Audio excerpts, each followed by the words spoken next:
जय हिंद। तो आज हम लोग पढ़ेंगे क्लास 12 100 मार्क इंग्लिश, जो आर्ट्स, साइंस और कॉमर्स तीनों के लिए वेरी इंपॉर्टेंट एक chapter the soldier. The soldier का हम लोग क्या पढ़ेंगे, आज समरी को देखेंगे। तो देखिए, द सोल्जर जो पोएम है, इसका जो राइटर हो गया रूपर्ट ब्रूक हो गया। तो रूपर्ट ब्रूक जो है एक वार पोएट है, यानी युद्ध कवि है। तो रूपर्ट ब्रूक जो हो गया एक नेवी में काम करता था, नेवी में नौकरी करता था इंग्लैंड के तरफ से। इंग्लैंड में नेवी में क्या करता था, नेवी का सैनिक था। तो बात करते अभी द सोल्जर जो पोएम है, इसका समरी देखिए क्या कहता है। The soldier is a patriotic poem. The soldier जो कविता है, एक कैसी कविता है, एक देशभक्ति कविता है। पैट्रियोटिक का मतलब होता है आपका देशभक्ति। देखिए, आपको कुछ वर्ड जो है आप लोग क्या कर दिए, हम बस साइड में लिख दीजिए, आप लोग याद करने में अधिक मैंने सहायता मिलेगी, ये सब इसका समझने में। अब जैसे आपका क्या आया, पैट्रियोटिक आया, तो पैट्रियोटिक में हम लोग क्या लिखे, जैसे सोल्जर ये हो गया आपका सैनिक, पैट्रियोटिक का मतलब क्या हो गया, आपका देशभक्ति हो गया। तो द सोल्जर जो पोएम है, ये कैसी पोएम है, एक देशभक्ति पोएम है। और इन फॉर्म ऑफ सनिट, ये जो कविता जो है सनिट के फॉर्म पर है। सनिट का मतलब होता है जो कविता 14 लाइन का होता है। 14 लाइन वाले कविता को क्या कहा जाता है, सोनेट कहा जाता है। 14 लाइन का जो कविता होता है, उस कविता को हम लोग क्या कहेंगे, सोनेट कहेंगे। तो द सोल्जर जो पोएम है, ये पोएम कितने लाइन का है, 14 लाइन का क्या है, कविता है। अब देखो ये किसके द्वारा रचा गया है, कंपोज्ड बाय, रचा किसके के द्वारा गया है, द ग्रेट वार पोएट, यानी एक महान युद्ध कवि के द्वारा क्या गया है, लिखा मैंने रचा गया है। अब देखिए वो ग्रेट वार पोएट है कौन, रूपर्ट ब्रूक। ग्रेट वार पोएट कौन हो गया आपका, रूपर्ट ब्रूक हो गया आपका। अब देखो क्या कहते हैं, the poet describes the feeling of an English soldier. अब क्या कहते हैं, रूपर्ट ब्रूक जो है एक इंग्लिश सैनिक के बारे में, माने इंग्लिश सोल्जर के बारे में अपना फीलिंग, अपना अनुभव को क्या करते हैं, बताते हैं इस कविता के माध्यम से। कभी यहाँ पर क्या कहते हैं, देखिए द पोएट, कभी यहाँ पर क्या कहते हैं, यहाँ पर कहते हैं कि क्या कहते हैं, describes the feeling of English soldier.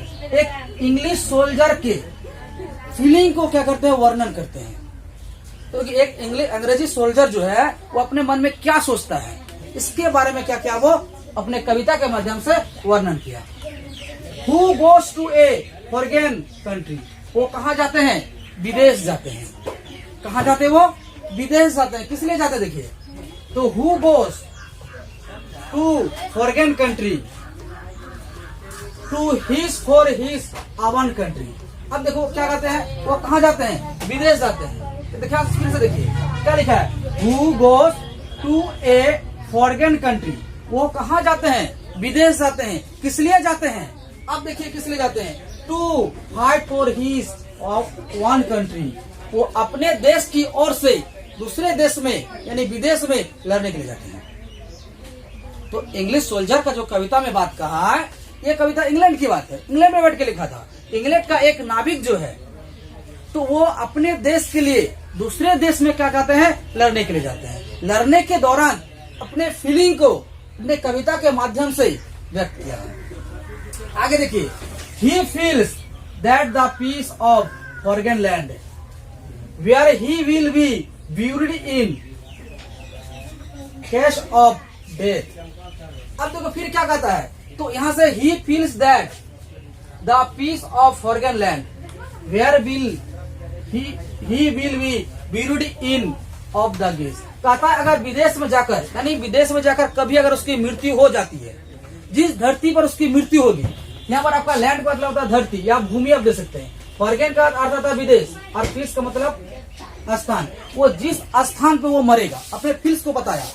एक अंग्रेजी सैनिक जो है अपने अनुभव को बताया। क्या बताया कि वो जिस स्थान पर वो, यानी विदेश का जिस स्थान पर वो मरेगा, तो अंतिम में देखा डेथ, जिस स्थान पर वो मरेगा वो स्थान हमेशा के लिए किसका हो जाएगा, इंग्लैंड का हो जाएगा।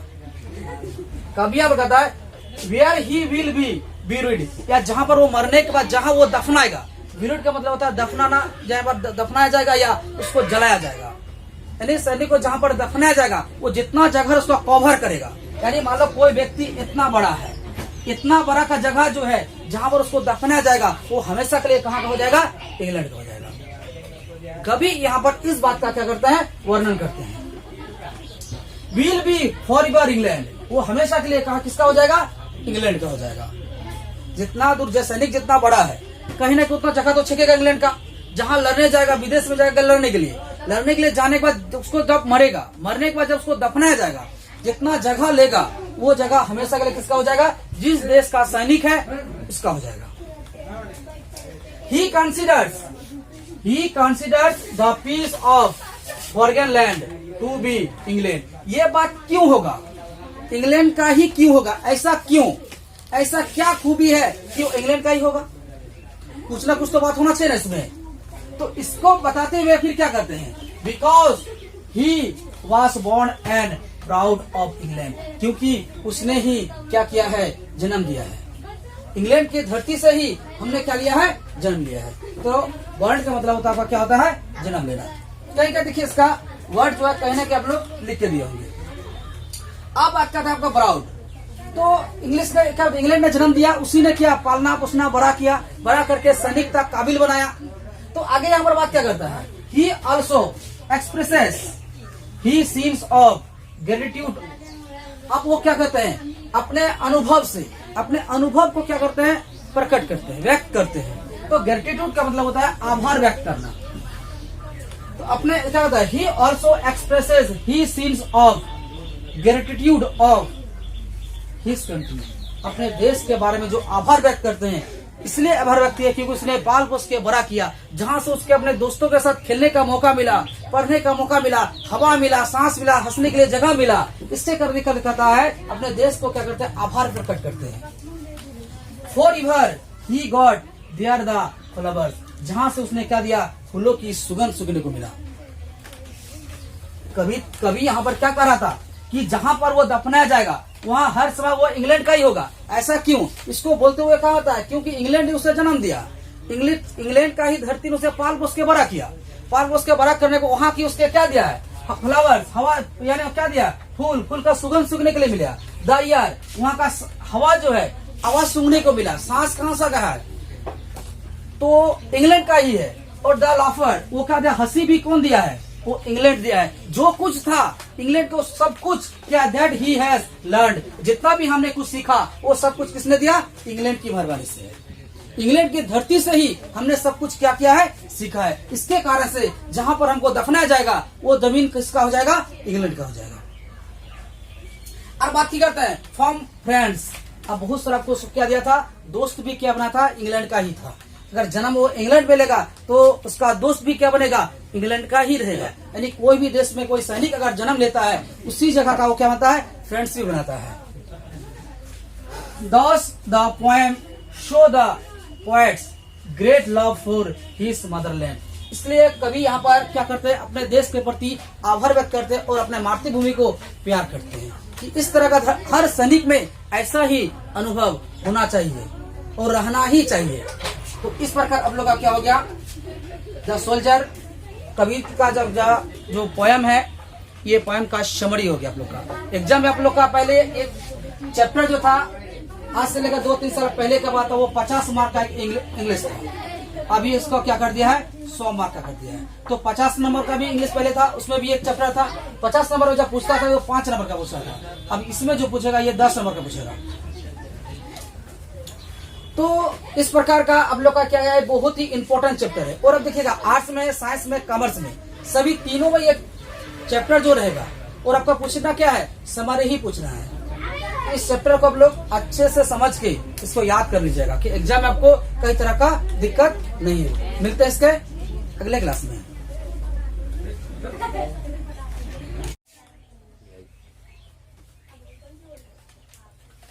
जय हिंद। तो आज हम लोग पढ़ेंगे क्लास 12 100 मार्क इंग्लिश, जो आर्ट्स, साइंस और कॉमर्स तीनों के लिए वेरी वेरी इंपॉर्टेंट एक chapter, the soldier. The soldier का हम लोग क्या पढ़ेंगे, आज समरी को देखेंगे। तो देखिए द सोल्जर जो पोएम है, इसका जो राइटर हो गया रूपर्ट ब्रूक हो गया। तो रूपर्ट ब्रूक जो है एक वार पोएट है, यानी युद्ध कवि है। तो रूपर्ट ब्रूक जो हो गया एक नेवी में काम करता था, नेवी में नौकरी करता था, इंग्लैंड के तरफ से, इंग्लैंड में नेवी में क्या करता था, नेवी का सैनिक था। तो बात करते अभी द सोल्जर जो पोएम है इसका समरी देखिए क्या कहता है। The soldier is a patriotic poem. The soldier जो कविता है एक कैसी कविता है, एक देशभक्ति कविता है। पैट्रियोटिक का मतलब होता है आपका देशभक्ति। देखिए आपको कुछ कुछ वर्ड जो है आप लोग क्या कर दिए, हम बस साइड में लिख दीजिए, आप लोग याद करने में अधिक मैंने सहायता मिलेगी ये सब इसका समझने में। अब जैसे आपका क्या आया, पैट्रियोटिक आया, तो पैट्रियोटिक में हम लोग क्या लिखे, जैसे सोल्जर ये हो गया आपका सैनिक, पैट्रियोटिक का मतलब क्या हो गया आपका देशभक्ति हो गया। तो द सोल्जर जो पोएम है ये कैसी पोएम है, एक देशभक्ति पोएम है। और इन फॉर्म ऑफ सनिट, ये जो कविता जो है सनिट के फॉर्म पर है। सनिट का मतलब होता है जो कविता 14 लाइन का होता है, 14 लाइन वाले कविता को क्या कहा जाता है, सोनेट कहा जाता है। 14 लाइन का जो कविता होता है उस कविता को हम लोग क्या कहेंगे, सोनेट कहेंगे। तो द सोल्जर जो पोएम है ये पोएम कितने लाइन का है, 14 लाइन का क्या है, कविता है। अब देखो ये किसके द्वारा रचा गया है, कंपोज्ड बाय, रचा किसके के द्वारा गया है, द ग्रेट वार पोएट, यानी एक महान युद्ध कवि के द्वारा क्या गया है, लिखा मैंने रचा गया है। अब देखिए वो ग्रेट वार पोएट है कौन, रूपर्ट ब्रूक। ग्रेट वार पोएट कौन हो गया आपका, रूपर्ट ब्रूक हो गया आपका। अब देखो क्या कहते हैं, the poet describes the feeling of an English soldier. अब क्या कहते हैं, रूपर्ट ब्रूक जो है एक इंग्लिश सैनिक के बारे में, माने इंग्लिश सोल्जर के बारे में अपना फीलिंग, अपना अनुभव को क्या करते हैं, बताते हैं। इस कविता के माध्यम से कभी यहाँ पर क्या कहते हैं, देखिए द पोएट, कभी यहाँ पर क्या कहते हैं, यहाँ पर कहते हैं कि क्या कहते हैं, describes the feeling of English soldier. एक इंग्लिश सोल्जर के फीलिंग को क्या करते हैं, वर्णन करते हैं। तो एक अंग्रेजी सोल्जर जो है वो अपने मन में क्या सोचता है इसके बारे में क्या किया, वो अपने कविता के माध्यम से वर्णन किया। Who goes to a foreign country, वो कहाँ जाते हैं, विदेश जाते हैं। कहाँ जाते हैं, वो विदेश जाते हैं। किस लिए जाते हैं, देखिए तो who goes to foreign country to his for his own country। अब देखो क्या कहते हैं, वो कहाँ जाते हैं, विदेश जाते हैं। देखिए फिर से देखिए क्या लिखा है, Who goes to a foreign country, वो कहाँ जाते हैं, विदेश जाते हैं। किस लिए जाते हैं, अब देखिए किस लिए जाते हैं, to fight for his of one country, वो अपने देश की ओर से दूसरे देश में यानी विदेश में लड़ने के लिए जाते हैं। तो इंग्लिश सोल्जर का जो कविता में बात कहा है ये कविता इंग्लैंड की बात है, इंग्लैंड में बैठ के लिखा था। इंग्लैंड का एक नाविक जो है तो वो अपने देश के लिए दूसरे देश में क्या कहते हैं, लड़ने के लिए जाते हैं। लड़ने के दौरान अपने फीलिंग को अपने कविता के माध्यम से व्यक्त किया है। आगे देखिए, he feels that the peace of foreign land where he will be buried in cache of death। अब देखो फिर क्या कहता है, तो यहाँ से he feels that the peace of foreign land where will he will be buried in of the gaze। कहता है अगर विदेश में जाकर यानी विदेश में जाकर कभी अगर उसकी मृत्यु हो जाती है, जिस धरती पर उसकी मृत्यु होगी, यहाँ पर आपका लैंड का मतलब होता है धरती या भूमि, आप दे सकते हैं। फॉरेन का अर्थ होता है विदेश और फिल्स का मतलब स्थान। वो जिस स्थान पे वो मरेगा अपने फिल्स को बताया। एक अंग्रेजी सैनिक जो है अपने अनुभव को बताया। क्या बताया कि वो जिस स्थान पर वो यानी विदेश का जिस स्थान पर वो मरेगा, तो अंतिम में देखा डेथ है, जिस स्थान पर वो मरेगा वो स्थान हमेशा के लिए किसका हो जाएगा, इंग्लैंड का हो जाएगा। कभी आप बताता है where he will be buried, या जहां पर वो मरने के बाद जहां वो दफनाएगा। ब्यूरिड का मतलब होता है दफनाना, जहां पर दफनाया जाएगा या उसको जलाया जाएगा। यानी सैनिक को जहां पर दफनाया जाएगा वो जितना जगह उसको कवर करेगा। यानी मान लो कोई व्यक्ति इतना बड़ा है, इतना बड़ा का जगह जो है जहां पर उसको दफनाया जाएगा वो हमेशा के लिए कहाँ का हो जाएगा, इंग्लैंड का हो जाएगा। कभी यहाँ पर इस बात का क्या करते हैं, वर्णन करते हैं। Will be for ever England, वो हमेशा के लिए कहा किसका हो जाएगा, इंग्लैंड का हो जाएगा। जितना दूर सैनिक जितना बड़ा है, कहीं ना कहीं उतना जगह तो छकेगा इंग्लैंड का। जहां लड़ने जाएगा, विदेश में जाएगा लड़ने के लिए जाने के बाद उसको जब मरेगा, मरने के बाद जब उसको दफनाया जाएगा, जितना जगह लेगा वो जगह हमेशा के लिए किसका हो जाएगा, जिस देश का सैनिक है उसका हो जाएगा। He considers the peace of foreign land to be England। ये बात क्यों होगा, इंग्लैंड का ही क्यों होगा, ऐसा क्यों, ऐसा क्या खूबी है कि वो इंग्लैंड का ही होगा? कुछ ना कुछ तो बात होना चाहिए ना इसमें। तो इसको बताते हुए फिर क्या करते हैं, because he was born and proud of England, क्योंकि उसने ही क्या किया है, जन्म दिया है। इंग्लैंड की धरती से ही हमने क्या लिया है, जन्म लिया है। तो वर्ड का मतलब होता है क्या होता है, जन्म लेना। कहीं का देखिए इसका वर्ड जो है कहने के आप लोग लिख के दिए होंगे। अब बात करता है आपका प्राउड।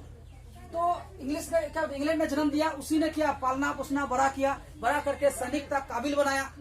तो आगे यहाँ पर बात क्या करता है, he also expresses he scenes of gratitude. अब वो क्या करते हैं, अपने अनुभव से, अपने अनुभव को क्या करते हैं, प्रकट करते हैं, व्यक्त करते हैं। तो ग्रेटिट्यूड का मतलब होता है आभार व्यक्त करना। तो अपने क्या होता है, he also expresses he scenes of gratitude of his country. अपने देश के बारे में जो आभार व्यक्त करते हैं, इसलिए आभार व्यक्त किया क्योंकि उसने पाल पोस के बड़ा किया, जहां से उसके अपने दोस्तों के साथ खेलने का मौका मिला, पढ़ने का मौका मिला, हवा मिला, सांस मिला, हंसने के लिए जगह मिला। इससे करने का कहता है अपने देश को क्या करते हैं, आभार प्रकट करते हैं।